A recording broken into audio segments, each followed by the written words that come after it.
Oke, kita berjumpa lagi teman-teman semua di video tutorial tentang pengembangan aplikasi web menggunakan PHP. Nah, jadi teman-teman, di channel ini ya banyak sekali serial-serial yang membahas tentang pengembangan aplikasi seperti web dan lain sebagainya. Nah, untuk kali ini di khusus playlist ini ya, kita akan membahas tentang bagaimana kita bisa mengembangkan aplikasi web berbasis server side script yaitu PHP gitu ya. Karena sebetulnya banyak sekali server side script yang bisa kita gunakan selain PHP teman-teman. Nah, tapi kali ini di playlist ini kita akan khususkan saja di tentang PHP. Jadi bagi teman-teman yang tertarik ingin mengembangkan aplikasi web dengan script yang berbeda, misalkan JavaScript, baik itu klien maupun servernya, teman-teman nanti bisa kunjungi playlist yang lain ya gitu ya. Oke, di serial yang pertama ini kita akan memfokuskan pada eh, melengkapi perangkat-perangkat yang kita butuhkan, teman-teman. Jadi, apa saja sih tools-tools yang perlu kita persiapkan agar nanti proses belajar kita itu menjadi mudah ketika ingin belajar menggunakan bahasa pemrograman PHP dalam pengembangan aplikasi web. Nah, teman-teman langsung aja ya, karena PHP ini adalah server side script, web server, agar kode program yang kita ketikkan itu bisa berjalan gitu ya. Nah, web server yang bisa kita gunakan itu eh, khusus untuk PHP itu bernama Apache ya, teman-teman. Nah, Apache ini biasanya sudah tersedia pada sebuah application development bundle seperti SAMPP ataupun WAM ataupun em, MEM dan lain sebagainya ya. Nah, kali ini kita akan menggunakan application development bundle-nya itu adalah SAM. Nah, kita akan sama-sama mempersiapkan SAM-nya. Saya akan ketikkan SAM dengan kata kunci download gitu ya. Nah, teman-teman bisa kunjungi situs ini untuk mendapatkan versi SAM untuk disesuaikan dengan operating system yang teman-teman gunakan ya, bisa menggunakan Windows, bisa menggunakan Linux maupun Mac gitu ya. Jadi silakan teman-teman sesuaikan dengan operating systemnya masing-masing. Atau teman-teman bisa mendownload melalui link yang sudah saya sertakan di deskripsi video ini ya teman-teman. Di link deskripsi jika teman-teman menggunakan versi SAM yang sama dengan yang saya gunakan. Oke, ketika kita sudah memiliki driver dari SAM tersebut, kita langsung aja install dengan cara seperti biasa ya. Kita tekan yes.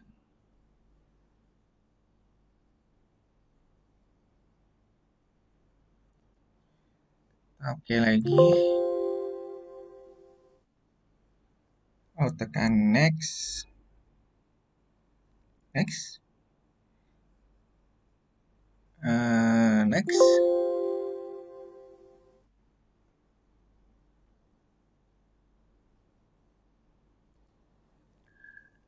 Um, instalasinya ini mendeteksi bahwa file destination-nya itu tidak kosong gitu, sehingga saya harus menghapusnya terlebih dahulu, teman-teman.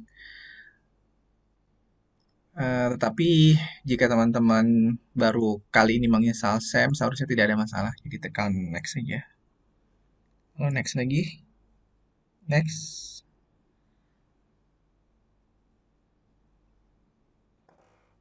Lalu tekan next. Dan biarkan proses instalasinya hingga selesai. Gitu ya. Saya akan kembali lagi ketika proses instalasinya selesai. Jadi video ini akan saya skip terlebih dahulu ya, biar nggak terlalu lama durasinya. Nah, ini seperti yang teman-teman lihat, proses instalasinya sudah selesai. Kita tinggal tekan tombol finish. Oke, untuk memastikan bahwa aplikasi SAM Control Panel SAM ini sudah terinstall dengan benar, kita bisa coba jalankan servisnya ya teman-teman. Di sini ada beberapa servis yang ditawarkan di SAM ini, ada Apache, MySQL, dan lain sebagainya. Kita akan coba jalankan service yang pertama dulu, Apache. Oke, nah sini service sudah jalan. Dia menggunakan port 80 dan juga MySQL-nya. Kita coba juga sekalian jalankan. Dan eh, dan dia menggunakan port yang seperti teman-teman lihat 3306. Oke. Nah, artinya jika port-port ini tersedia ya atau muncul, berarti kita bisa berasumsi bahwa eh, Apache web server kita dan MySQL kita udah berjalan dengan tanpa tanpa ada kendala gitu ya. Jadi proses instalasi SAM kita sudah berhasil tanpa ada error gitu ya. Jadi saya ingin teman-teman pastikan terlebih dahulu agar Apache Web Server dan MySQL-nya benar-benar bisa run seperti yang terlihat di uh, monitor ini dengan indikasi bahwa portnya sudah tersedia. Dan di sini juga kalau error biasanya muncul error-error seperti itu ya teman-teman. Nah, uh, jadi sebetulnya apa SAM? Tadi seperti yang sudah saya jelaskan di awal bahwa SAM adalah sebuah application development bundle, ya bundle, ya aplikasi yang membundle, yang membungkus aplikasi-aplikasi yang lain. Seperti yang teman-teman lihat di dalam SAM ini ada aplikasi-aplikasi yang lain ya. Ada Apache, MySQL, ada juga uh, FileZilla, Mercury dan sebagainya. Dan kali ini kita akan menggunakan dua service ini ya teman-teman, Apache dan MySQL. Mungkin di pertemuan awal-awal kita, di video awal-awal dalam bootcamp pembelajaran menggunakan PHP ini kita hanya akan fokuskan pada satu saja yaitu Apache. Kita belum membutuhkan MySQL. Nanti sambil jalan kita akan bahas satu persatu. Nah, karena kita menggunakan PHP sebagai web atau server side script kita, maka sekali lagi kita membutuhkan web server yaitu Apache ya. Dan kenapa kita menginstal SAM? Karena sekali lagi SAM menyediakan beberapa aplikasi di dalamnya seperti Apache yang kita butuhkan gitu ya. Oke, sekarang proses instalasi SAM sudah selesai. Kita bisa lihat uh, direktori yang terdapat di dalam SAM tersebut. Nah, tadi seperti yang teman-teman lihat di proses instalasi bahwa saya menginstalnya itu di drive C ya, lalu di sini ada SAM. Dan kita akan melihat beberapa struktur direktori dari SAM ini ya, teman-teman. Saya teman-teman bisa lihat struktur direktorinya ya, nggak perlu apa namanya kita bahas semuanya gitu ya karena hanya ada beberapa direktori saja yang akan sering kita gunakan yaitu diantaranya adalah htdocs, htdoc gitu ya dan juga MySQL dan ini juga sebenarnya tidak terlalu sering kita gunakan karena ada juga PHP dan lain sebagainya Delip dan sebagainya jadi kita akan menggunakan file public kita untuk menyimpan pekerjaan atau menyimpan file-file web kita, yaitu di dalam sebuah file atau folder bernama htdocs ya teman-teman. Jadi tolong diingat-ingat bahwa nanti semua project yang akan kita kembangkan akan berada di dalam sebuah folder htdocs ini. Misalkan kita ingin membuat sebuah project baru bernama apa ya? Misalkan my first project, maka project tersebut kita letakkan di dalam htdoc ini. Misalkan my first project. Itu ya teman-teman. Jadi selalu akan seperti itu. Setiap kali kita ingin membuat sebuah project baru menggunakan PHP, maka project tersebut akan kita simpan di dalam folder htdocs ini. Oke, itu pembahasan tentang SAM. Lalu tools apa lagi yang kita butuhkan di pembelajaran ini? Ada sebuah tools yang sangat penting yaitu Visual Studio Code yang akan membantu kita dalam menuliskan kode program. Itu akan menjadi tools kedua kita yang akan kita install. Nah, untuk mendapatkan Visual Studio Code, kita cukup mengetikkan di sini Visual Studio Code download gitu ya, teman-teman. Maka kita bisa mendapatkan link teratas yang bisa kita akses untuk mendapatkan file Visual Studio Code yang kita butuhkan. Seperti halnya tadi di SAM, kita sesuaikan dengan operating system yang kita gunakan. Kalau di Windows, saya akan menggunakan ini user installer yang 64 bit. Kebetulan OS saya adalah Windows dan 64 bit. Ini teman-teman silakan sesuaikan dengan operating systemnya masing-masing ya, menggunakan Linux ataupun macOS. Atau jika teman-teman ingin menggunakan versi Visual Studio Code yang sama seperti yang saya gunakan, teman-teman bisa mendownloadnya melalui link deskripsi yang saya sertakan di video ini ya. Baik, ini adalah file masternya, teman-teman. Kita tinggal double klik aja untuk mulai proses instalasi. Tekan tombol next, accept, lalu next lagi, dan next saja, next.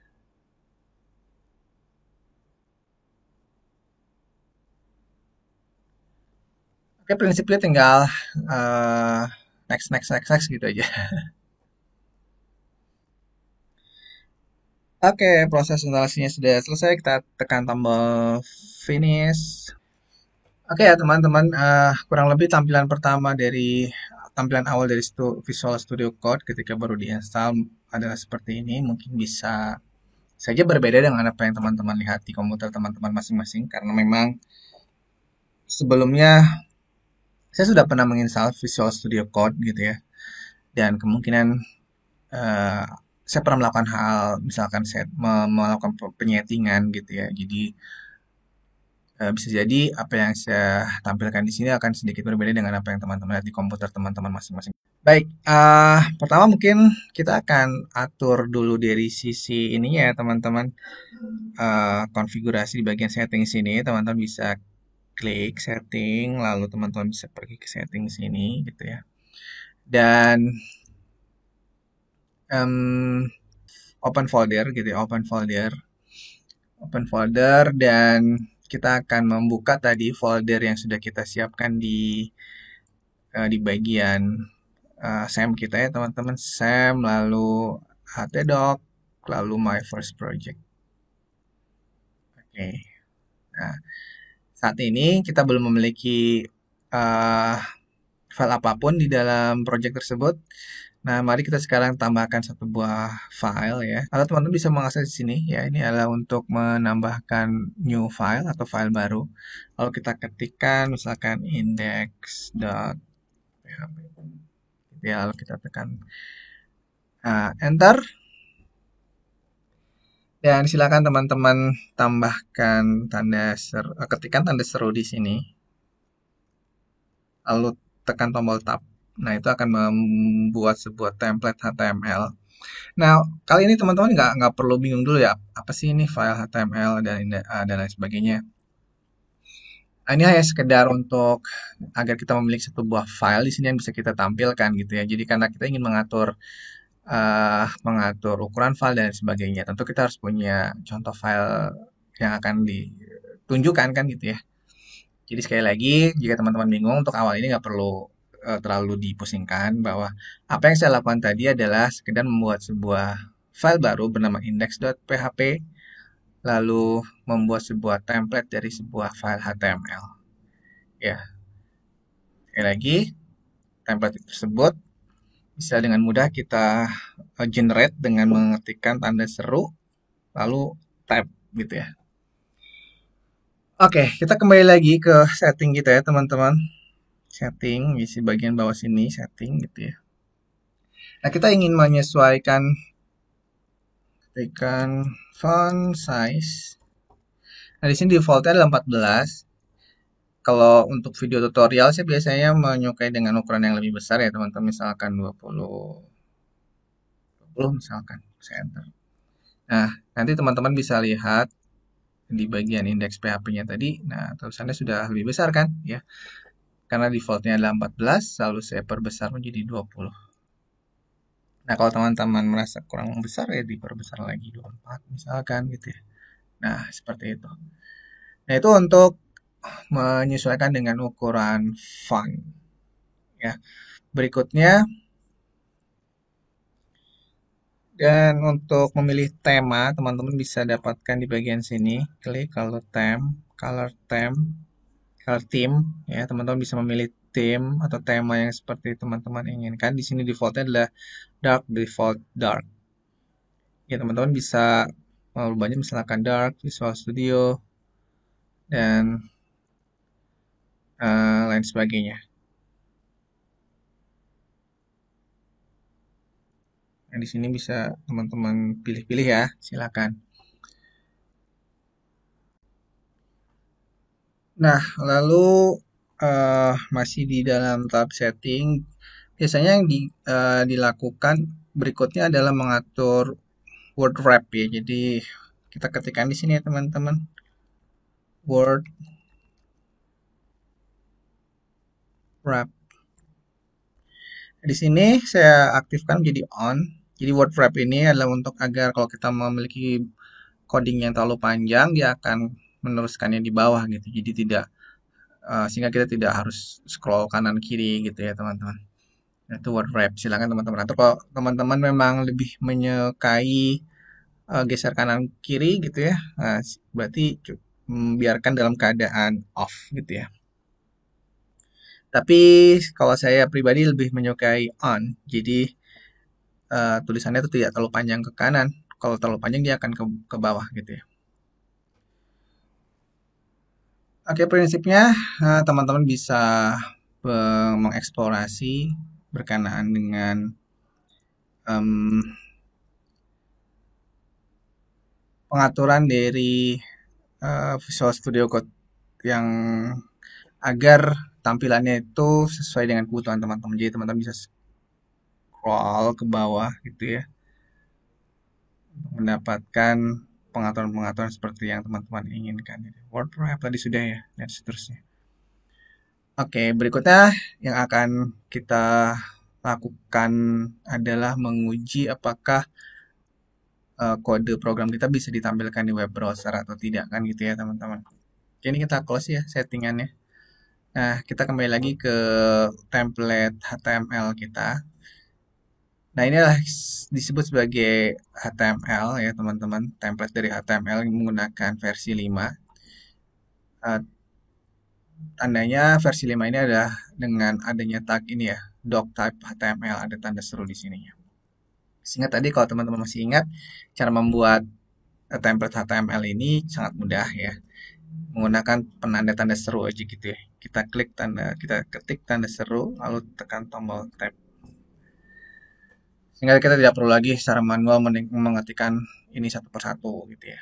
Nah, karena kita ingin belajar PHP, maka teman-teman semua kode eh, biasanya berekstensikan dengan .php gitu ya. Nah, HTML5 prinsipnya HTML ini adalah prinsipnya dia sebenarnya hanya sekedar tag gitu ya, tag untuk membuat sebuah struktur dari halaman HTML gitu ya.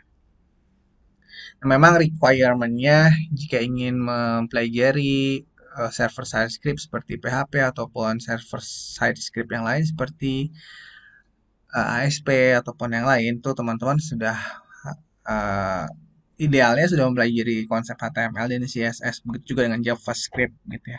Tapi kali ini kita akan coba sambil jalan aja bagi teman-teman yang memang sama sekali belum mengerti tentang dunia pengembangan aplikasi web gitu, bahkan teman-teman belum paham apa itu HTML dan lain sebagainya.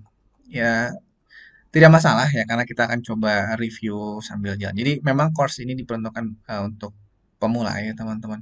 Tapi nanti sambil bootcamp ini berjalan tentu kita akan menaikkan skill kita secara bertahap gitu ya. Oke, kembali ke HTML. HTML adalah uh, hypertext markup language yang digunakan untuk membuat aplikasi web terutama pada struktur aplikasi webnya. Jadi di bagian heading ini tertera hal-hal yang berkenaan dengan meta informasi dari sebuah web seperti yang mungkin bisa kita identifikasi dengan mudah adalah di bagian title gitu. Jadi nanti ketika webnya dijalankan di bagian title-nya itu akan tertuliskan nama dokumennya gitu. Bukan nama dokumen maksudnya title dari dokumen tersebut.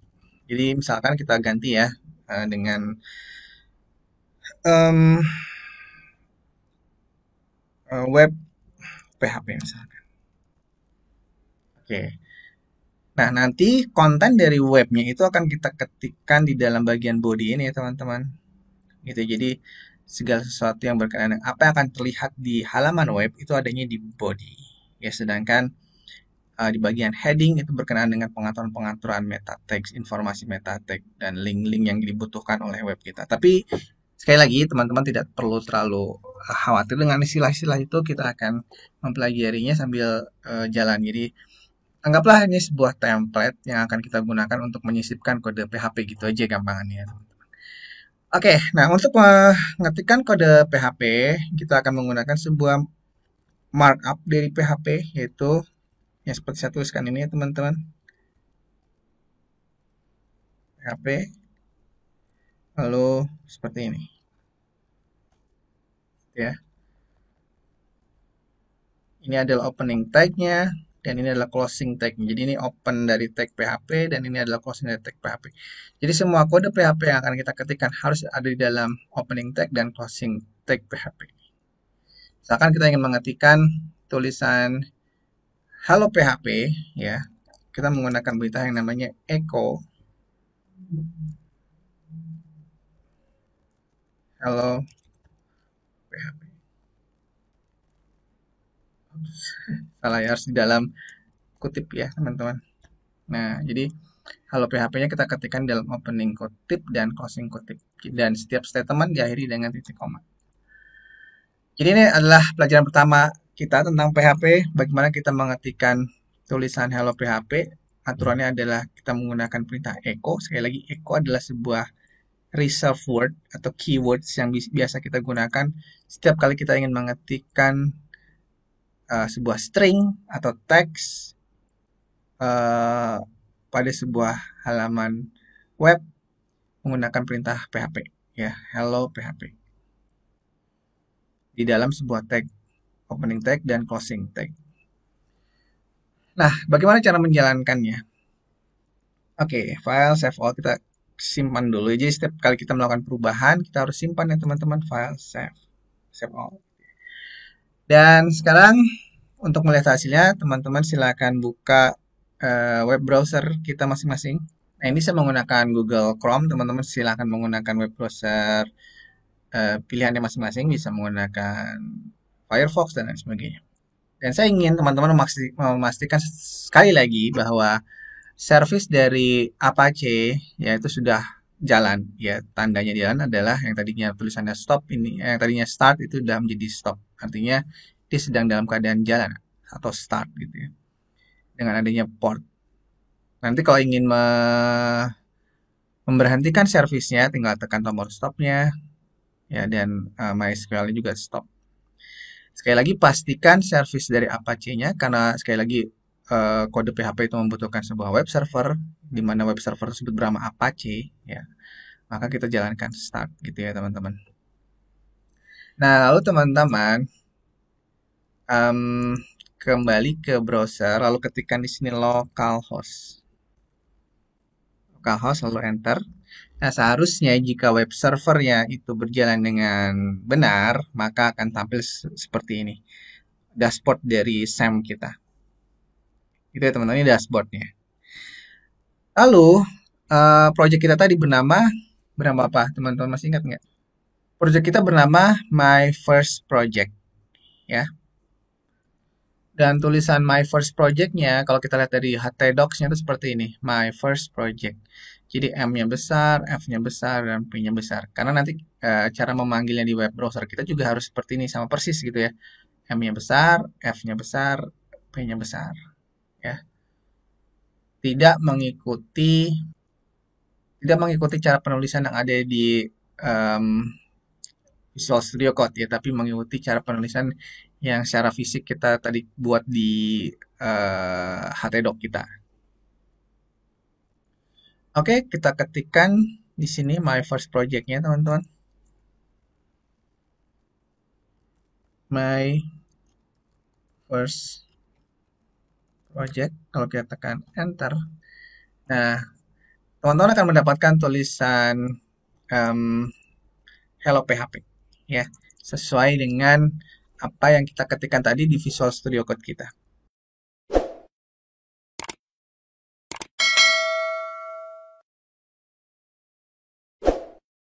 Yaitu seperti ini.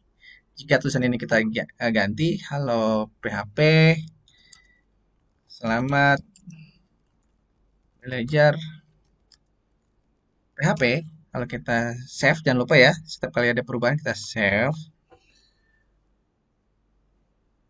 Lalu browsernya kita refresh, maka kita akan mendapatkan output sesuai dengan apa yang sudah kita rubah tadi. Halo PHP, selamat belajar PHP. Oke, jadi ini adalah pelajaran pertama kita ya, bahwa kita sudah berhasil menampilkan tulisan ini pada web browser kita. Hanya ingin memastikan bahwa semua tools yang kita gunakan sudah berjalan dengan benar, sudah berjalan dengan proper gitu. Artinya apa aja yang bisa kita gunakan, lalu kita juga sudah menyiapkan code editor kita, dan untuk memastikan semuanya kita bisa melihat hasil dari kode program yang kita ketikkan. Nah, jadi fokus pembelajaran kita hari ini hanya seperti itu ya teman-teman. Jadi menyiapkan toolsnya dan menampilkan dan memastikan bahwa toolsnya itu sudah berjalan dengan benar. Nah, ada satu hal lagi yang ingin saya sampaikan ke teman-teman. Tools yang kita gunakan kali ini ya, sejauh ini, setiap kali kita ingin, setiap kali kita melakukan perubahan, kita harus menyimpannya, lalu kita harus merefresh web browser kita. Nah, tentu cara seperti itu menjadi hal yang kurang menyenangkan ya, karena kita harus melakukannya berkali-kali, simpan ulang, lalu merefresh lagi untuk melihat hasilnya. Dan agar setiap perubahan yang kita lakukan di code editor kita langsung bisa terlihat di web browser, kita bisa menggunakan sebuah extension ya teman-teman. Sebuah extension yang sudah disediakan oleh Visual Studio Code ya. Extension itu bernama, teman-teman bisa klik bagian sini ya, extension. Lalu silakan teman-teman ketikkan live server. Live server. Nah ini ya, lalu klik di sini dan silakan teman-teman install gitu ya. Nah, karena saya sudah menginstalnya, tentu di sini tulisannya adalah uninstall karena saya sudah menginstalnya. Nah, bagi teman-teman yang belum menginstal, ya silakan install dulu ya. Dan kemungkinan ini membutuhkan akses internet ya. Silakan teman-teman aktifkan terlebih dahulu koneksi internetnya sebelum menginstal. Nah, setelah proses instalasinya selesai, teman-teman bisa ke bagian sebelah sini ya. Manage, lalu extension setting. Nah, silakan teman-teman cari di bagian port di sebelah sini ya. Teman-teman bisa ketikkan live server port. Nah, ini setting port ya, edit in setting JSON. Klik di situ ya, edit in setting JSON. Lalu teman-teman akan mendapatkan bahwa portnya itu 0. Lalu kita ganti ya, teman-teman, misalkan 9999 gitu ya. Lalu simpan, save ya. Simpan, lalu mungkin bisa kita reload dengan cara meng-close. Nah, lalu kita buka kembali Visual Studio Code. Oke, ini hanya untuk memastikan bahwa portnya sudah di reload ya. Nah, berikutnya teman-teman, setelah kita mengatur live server setting port, berikutnya ada beberapa hal yang perlu kita atur. Jadi kita kembali lagi ke bagian setting. Teman-teman bisa dengan mudah mengetikkan atau mengklik di bagian sini lagi, setting gitu ya. Lalu ketikkan di situ live server.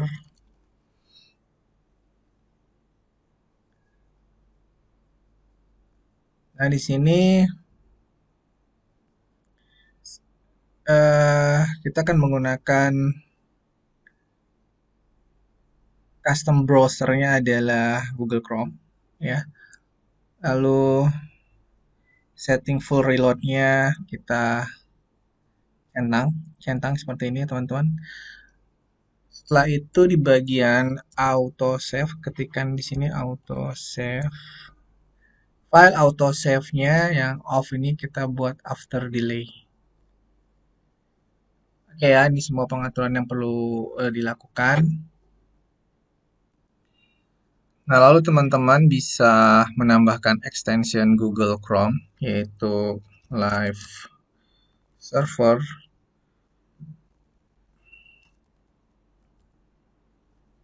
Extension, Live Server Web Extension. Kita klik di situ teman-teman. Lalu teman-teman bisa, nah kebetulan saya sudah pernah menggunakan ya. Jadi di sini tulisannya remove bukan bukan add gitu ya. Coba saya remove dulu deh. Oke, silakan teman-teman add to Chrome, lalu add extension. Nah, extension tersebut akan muncul di sini dan biasanya kita perlu melakukan proses agar dia selalu ada di tab gitu ya. Kita tambahkan di sini live server extension, kita pin. Nah, agar dia selalu ada muncul di sini. Oke, seperti ini ya. Nah, berikutnya teman-teman, eh kita kembali lagi ke Visual Studio Code ya. Nah, ini kita close aja dulu. Nah, kita akan fokuskan ke project kita. Ini ya, Hello PHP tadi. Nah, ini Hello PHP. Lalu saya akan apa namanya? Menghilangkan sidebar sebelah sini ya dengan melakukan tombol Ctrl B biar saya memiliki area code yang lebih luas. Nah, lalu saya perkecil ukurannya.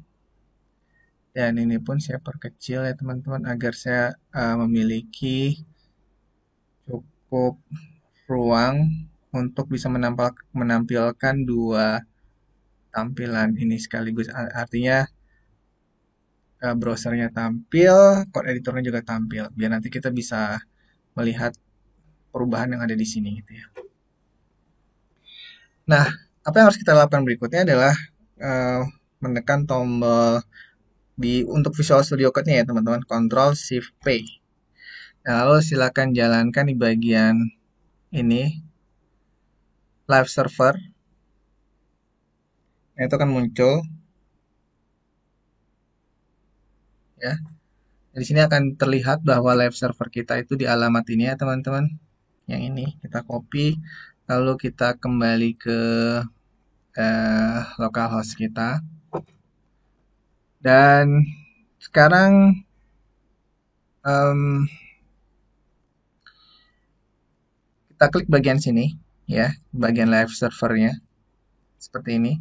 Lalu teman-teman kopikan tadi halaman yang ini tadi ya, yang ini, yang muncul setelah live servernya kita jalankan dari Visual Studio Code. Kita kopikan alamatnya ke sini ya, berarti kalau kita apply, dan untuk yang bagian sini juga kita kopikan teman-teman. Kalau kita apply lagi dan kita jalankan live reloadnya. Ya, jadi ada dua hal yang perlu disetting di bagian live server web extension window ini. Yang pertama adalah live server address dan actual server address. Actual server address ini sesuai dengan apa yang ada di sini, sedangkan live server address adalah tadi yang ketika kita baru saja menjalankan live server dia akan muncul, gitu ya. Nah, sekarang mari kita rubah tulisan yang ada di code editor kita, Hello PHP. Kita tuliskan di sini selamat belajar. Kalau kita simpan dengan menekan tombol Ctrl S, nah itu akan langsung terreload. Kita tambahkan lagi ya, misalkan selamat belajarnya kita hapus lagi deh. Kalau kita simpan Ctrl S, dia akan hilang. Nah, semangat terus semangat terus belajar. Nah, itu ya dia akan otomatis mereload gitu ya. Kalau misalkan kita tambahkan lagi, misalkan jangan menyerah.